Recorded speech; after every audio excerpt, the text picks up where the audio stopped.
Police డిపార్ట్మెంట్లో పనిచేస్తున్నటువంటి home guard దగ్గర నుంచి మొదలు పెడితే డీజీపీ వరకు రకరకాలైనటువంటి సమస్యలు ఫేస్ చేస్తూ ఉన్నారు అధ్యక్ష.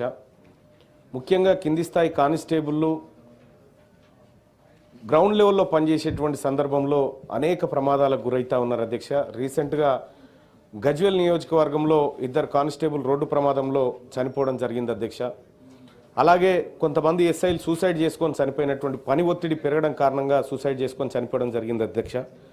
అయితే వాటి నివారణ కోసం రాష్ట్ర ప్రభుత్వం ప్రత్యేక కార్యక్రమాన్ని ఏమైనా చేపట్టాలని చెప్పి తమరి ద్వారా రిక్వెస్ట్ చేస్తూనే ఇంకొక విషయం అధ్యక్ష, సహజంగానే పనిచేసేటువంటి గవర్నమెంట్ పైన ఎక్స్పెక్టేషన్స్ ఎట్లాగో పబ్లిక్ ఉంటాయి కాబట్టి గతంలో ఈ కానిస్టేబుల్స్ కానీ పోలీస్ డిపార్ట్మెంట్ వాళ్ళకి కానీ 1 తారీఖు జీతం వచ్చే పరిస్థితి లేకుండే అధ్యక్ష. దాన్ని ఇవాళ 1 తారీఖు తీసుకురాగలిగింది ప్రభుత్వానికి కృతజ్ఞతలు పోలీసుల పక్షాన తెలియజేస్తూనే, అలాగే వాళ్ళకి రావాల్సినటువంటి బెనిఫిట్స్ విషయంలో గత ప్రభుత్వం లాగా డిలే చేయకుండా కొద్దిగా మనం వేగంగా అందించగలిగితే పోలీస్ డిపార్ట్మెంట్ వాళ్ళకి కొంత భరోసా కలుగుతుంది అధ్యక్ష. వాళ్ళు మెంటల్గా డిస్టర్బ్ కాకుండా ఉంటారు. వాళ్ళు ఫిట్గా ఉన్నప్పుడు మాత్రమే మనకు ప్రజలకు సరైన భద్రత చేపట్టేటువంటి అవకాశం ఉంటుంది. కాబట్టి వారి విషయంలో ఎట్లయితే గవర్నమెంట్ హాస్టల్స్ విషయంలో ఎట్లయితే ప్రభుత్వం ఆలోచన చేస్తూ ఉందో, పోలీస్ డిపార్ట్మెంట్ విషయంలో కూడా సేమ్ అదే వేగంతో ప్రభుత్వం పనిచేస్తే ఆ వ్యవస్థ చాలా ఇంపార్టెంట్ వ్యవస్థ అధ్యక్ష ఈ రాష్ట్రానికి. అందుకోసం ఆ వ్యవస్థకు ఎలాంటి ఇబ్బంది కాకుండా త్వరితగతిన వాళ్ళకి సంబంధించిన సమస్యలు